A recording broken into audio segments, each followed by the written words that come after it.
สบายดีเลยสบายดีเลยอันนี้ข้าพเจ้าซื้อเยอะเนาะเป็นทีมงานของแฮปปี้วันเนาะเมื่อนี้เรามีโอกาสได้มาสัมภาษณ์อีกเคสหนึ่งก็คือทางน้องเพื่อนเป็นพญาแล้วมากินแฮปปี้วันตัวนี้ละอากาศคือดีขึ้นเนาะเดี๋ยวเมื่อนี้เขามาพูดจักกันน้องก่อนแนะนำเต๋เนี่ยซื้อแนวแดดมาแต่ใส่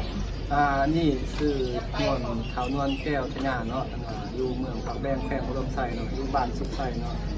ตัวเองมีเรื่องสุขภาพแต่ว่า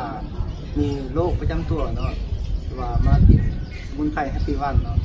แต่ว่าก่อนที่กินทำอิฐนี่ก็รู้จักทางหมู่เนาะแนะนำให้กินหลายคนว่ากินดีว่าตัวเองก็ยังบ่เชื่อเนาะแล้วก็ตัวเองเดี๋ยวเขาถามก่อนเนาะหลักๆก็คือเป็นพญาเนี่ยเป็นพญาฤทธิ์สีดวงเป็นฤทธิ์สีดวงทวารหรือว่าทางไหนทวารเนาะเป็นฤทธิ์สีดวงโอเคเลยเริ่มกินนั่นแหละมามูแนะนำหมดเลยเลยมูแนะนำมูแนะนำเนาะคือกินนี่อาการเป็นอะไรตอนแรกๆก่อนที่ว่าจะมากินมีอาการเป็นอะไรทำอิฐนี่ไปห้องน้ำถ่ายยากถ่ายบ่สะดวกไปห้องน้ำนี่ต้นถ่ายบ่สะดวกมีอันฮ้อนโตออกฮ้อนนี่ออกตรงไหนออกวัน2นิ้วเลยทุกเวลาเฮาสิ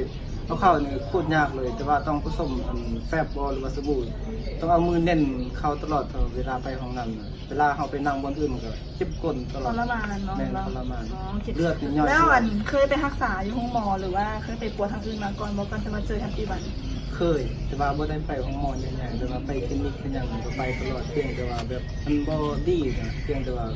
เป็นหรือกลับมาคืนดี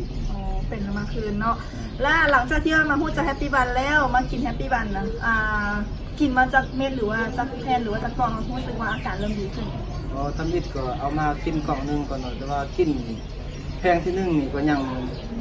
เจ็บอยู่แต่ว่าเมื่อแพงที่2แต่ว่าเห็นผลอยู่แต่ว่าทายบ่ออกเลือดแต่ว่า